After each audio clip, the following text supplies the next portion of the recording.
আসসালামু আলাইকুম, welcome to another blog of VD explore. আর একটা রোজা শেষ হতে যাচ্ছে, এখন ইফতার নিয়ে সবাই বসছি, ইফতার আয়োজন নিয়ে।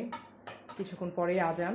যে আমার মেয়ে তো অনেকগুলো রোজা থাকে, সেজন্য যে শরবত খাচ্ছে সে, একটা করে 12টার সময় খেয়ে একটা রোজা, তারপরে 3টার সময় খেয়ে একটা রোজা, তাই না আম্মু?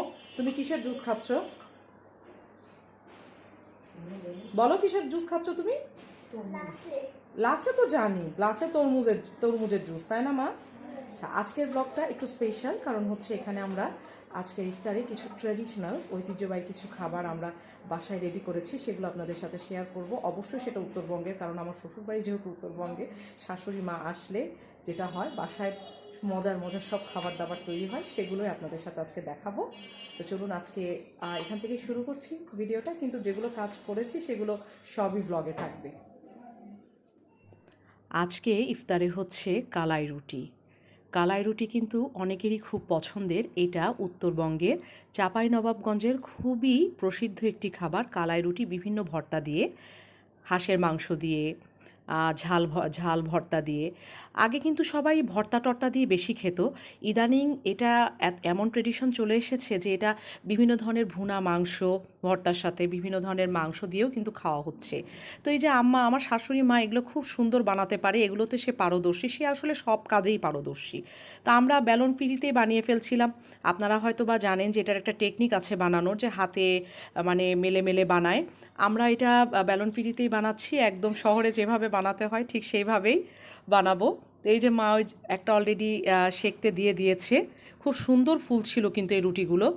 আর এটা একটু ভারী খাবার, কিন্তু এটা খেলে দেখা যায় যে পেট একদম ভরে থাকে, বারবার পানির পিপাসা লাগে। যে কি সুন্দর করে এক একটা রুটি নামিয়েছে, এগুলো ভীষণ ফুলেছে। যে আমি একটু পরে দেখাবো যে এটা বানানোর যে একটা টেকনিক, সাধারণত কাঠের চুলায় বানায়, সেটা আবার খড়ি চুলায় বানালে আগুনে সেঁকা হয়।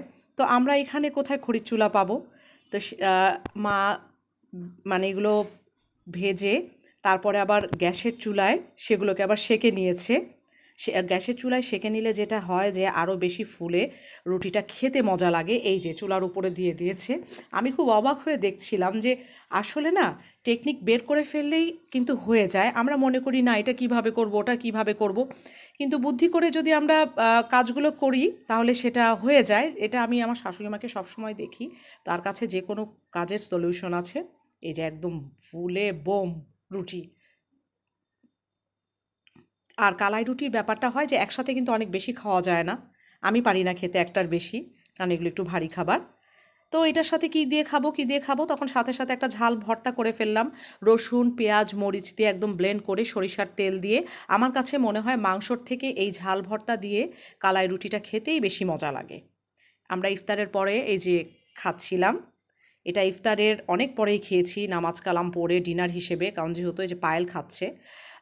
জিনিসটা অনেকে আছে যে ভর্তাটা ভীষণ ঝাল দিয়ে করে, আমরা অতটা ঝাল দেইনি, অল্প ঝাল দিয়েই করেছি যেহেতু আমরা খাবো সেই জন্য। আজকে বানাবো হচ্ছে খুব মজার একটা জিনিস, সেটা হচ্ছে চাপড়ি পিঠা, তাই না মা? এটা হচ্ছে চাপড়ি পিঠা, পাতলা চিতইও বলে যেটাকে। চালের আটা, তারপরে হচ্ছে ডিম, পেঁয়াজ মরিচ দিয়ে ঝাল চাপড়ি পিঠা। বাসায় চালের গুঁড়া থাকলে খুব সহজে এটা বানায় ফেলতে পারবেন, আর খুব ঝটপট হয়ে যায়। ইফতারিতে খেতেও ভালো লাগবে, একটু ডিফারেন্ট কিছু, মুখে স্বাদ লাগবে। কি এখানে দিয়ে দিছি হচ্ছে চালের গুঁড়া দিয়ে দেওয়া হয়েছে। আর আমরা কি এখানে মোলকাকে দিব? একটু মোলকা দিব। মোলকা হচ্ছে যে চাল ভাঙানোর পরে যে আমরা আটাটা করি, ওটা ভাঙানোর পরে লাস্টে যেটা থাকে, তাই না মা, মেশিনের মধ্যে, ওইটাই হচ্ছে মোলকা বলা হয়। ওইটা দিলে একটু খুব মানে গোটা গোটা গোটা গোটা লাগে, ভালো লাগে খেতে। মুচমুচ করে সেটাই, মুচমুচ করে, ভালো লাগে খেতে। এই যে এর মধ্যে মা এখন দিয়ে দিচ্ছে হচ্ছে পেঁয়াজ, আর হচ্ছে কাঁচামরিচ কাটা, ও কাটা সবই ছিল, ওগুলো সবই দিয়ে দিচ্ছে। আচ্ছা দিয়ে দিই। কেউ কি চাইলে মা এটা মরিচ গুঁড়া দিয়েও বানাইতে পারবে? হ্যাঁ, মরিচ গুঁড়াও দিতে পারবে।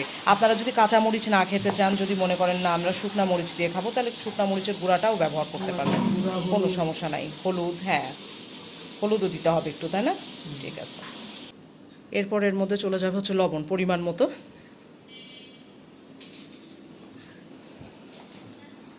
আর একটু জিরার গুঁড়া। জিরার গুঁড়া দিলেও হয়, না দিলেও হয়, কিন্তু দিলে যেটা হয় সেন্টটা খুব ভালো আসে।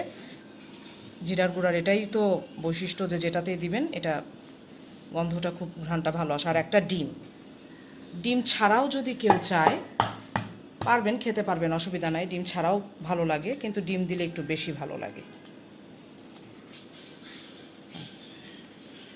অসুবিধা নাই। এই ডিম, ঠিক আছে। এবার এটাকে জাস্ট পানি দিয়ে গুলায় নিতে হবে। এই যে গোলাটা রেডি হয়ে গেছে, এই যে কনসিস্টেন্সিটা দেখে নিতে পারেন। এটা কিন্তু একটু পাতলা করেই করতে হবে, তাহলে হবে কি যখন আপনি প্যানে দিবেন মানে কড়াইতে দিবেন ওটা ছড়ায় যাবে চারিদিক, একদম দোসার মতন হয়ে যাবে।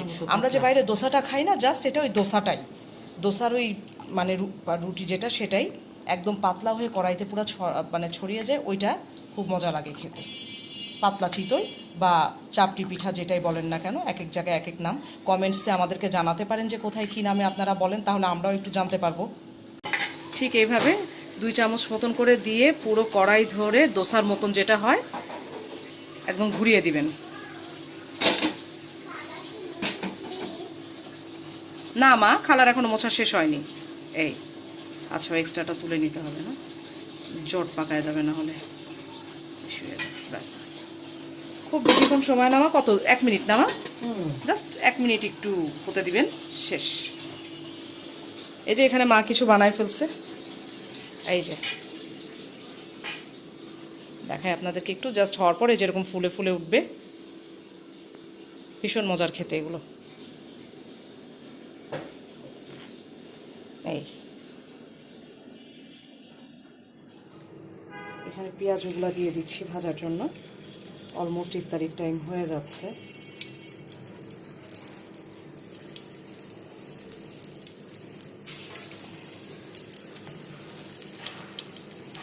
পেঁয়াজগুলো না একটু না বড় না ছোট, সেভাবে করে আমি দিই। একদম ছোটও না আবার একদম বড়ও না, ছোটো মাঝারি সাইজ করে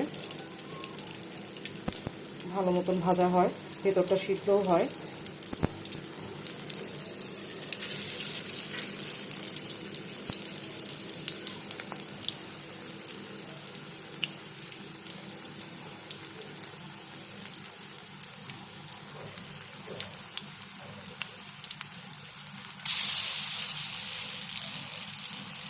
এই যে পেঁয়াজগুলো রেডি হয়ে গেছে। ইফতারে রোজার দিনে যতই যাই বলেন না কেন, কাজ সবসময় একটু বেশি থাকে অন্যান্য দিনের সময়, কারণ প্রতিদিন ইফতার বানানোর একটা ব্যাপার থাকে, সেটা অল্প কিছুই হোক না কেন। রোজ রোজ তো আর অনেক কিছু ভাজা পোড়া জিনিস করা হয় না, তারপরেও যতটুকু করা হয় ওগুলোর আয়োজনই অনেক থাকে। একটা যে কাজের আগে যে গোছানোর ব্যাপারটা থাকে, ওইটা সবচেয়ে বেশি। কাজ গুছিয়ে নিলে আর জিনিসটা বানাতে সময় লাগে না। যাই হোক, আপনাদের রোজা কেমন যাচ্ছে? ইফতারিকে কি খেতে পছন্দ করেন?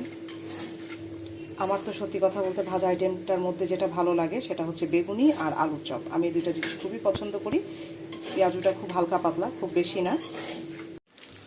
আমি বেসনের সাথে একটু চালের গুঁড়া অ্যাড করে নিয়েছি যাতে একটু মুচমুচা হয়, খেতে ভালো লাগে। বেগুনি মুচমুচায় বেশি মজা। শাশুড়ি মা আসছে যেহেতু, তো মার সাথে বসে এগুলো রোজার আগে দিন, রোজা শুরু হওয়ার আগের দিন এগুলো সব গুছিয়ে নিয়েছি, যে যাতে রোজার মধ্যে এগুলোর ঝামেলা না হয়। মা দেখিয়ে দিয়েছে, আমি সেভাবে করে নিয়েছি। আসলে কি হয় যে আগে আমাদের মা খালারা নানুরা যেটা করতো, তারা অনেক ধরনের পদ্ধতি পেত, মানে পদ্ধতি তারা জানা ছিল, পেত মানে তাদের জানা ছিল, যেগুলোতে না খাবার দাবারের টেস্টগুলো, খাবার দাবারের ধরনগুলো একটা অন্যরকম সুন্দর হতো, দেখতেও ভালো লাগতো। এগুলোকে বলে টেকনিক, কুকিং টিপস। এগুলো কিন্তু আমার মনে হয় যেটা যে আজকালকার জেনারেশন থেকে আমাদের আগের জেনারেশনরা অনেক ভালো বোঝে এই জিনিসগুলো। আমি শিখি, আমার মা শাশুড়ি আমার কাছ থেকে শিখি, এগুলো অনেক কাজে দেয়।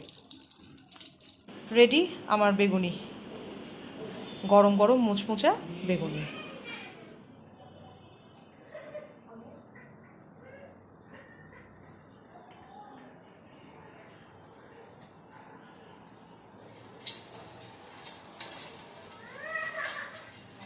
রুয়াবজা শরবত আজকে বেল করতেছি না, আজকে রুয়াবজা দিয়ে করতেছি। প্রতিদিন এক শরবত খেতে ভালো লাগবে না, সেজন্য। তোমার জামার কালারও তো রুয়াবজা টাইপ। হ্যাঁ একদম, আমার ড্রেসের কালারও মিলে গেছে, তাই না? হ্যাঁ, রুয়াবজা কালার হয়ে গেছে। আফজা। রুয়াবজা এটা একদম মানে খুব মানে রোজার দিনে রুয়াবজা একটা একটার সাথে একদম ওতপ্রোতভাবে জড়িত। আলহামদুলিল্লাহ, আজকের ইফতার রেডি। এখন শুধু বসবো। কালাই রুটিটা এখনও হচ্ছে, কয়েকটা এখনও বাকি আছে, সেগুলো রেডি করা হচ্ছে, সেজন্য ওটা আর আমি টেবিলে নিয়ে আসতে পারিনি, বাট ওটা যখন খাবো অবশ্যই শেয়ার করব। তো এই তো আজকের ইফতার, অনেক কিছুই আলহামদুলিল্লাহ। ইফতার করে আবার সেই সেহরির প্রিপারেশনে চলে যেতে হবে। আজকে এখনও রান্না করিনি, এরপরে করব সেহরি রান্না। তো আপনারা সবাই ভালো থাকবেন, সুস্থ থাকবেন। ব্লগটা এখানেই শেষ করে দিচ্ছি আজকে। সবার কাছ থেকে বিদায় নিচ্ছি। নেক্সটে আবার একটা নতুন ব্লগ নিয়ে চলে আসব। সবাই আমাদের জন্য দোয়া রাখবেন আর আমাদের চ্যানেলটা একটু সাবস্ক্রাইব করে দেবেন। ভিডিওটা ভালো লাগলে লাইক, কমেন্ট, শেয়ার দিয়ে পাশে থাকবেন। আল্লাহ হাফেজ, টেক কেয়ার।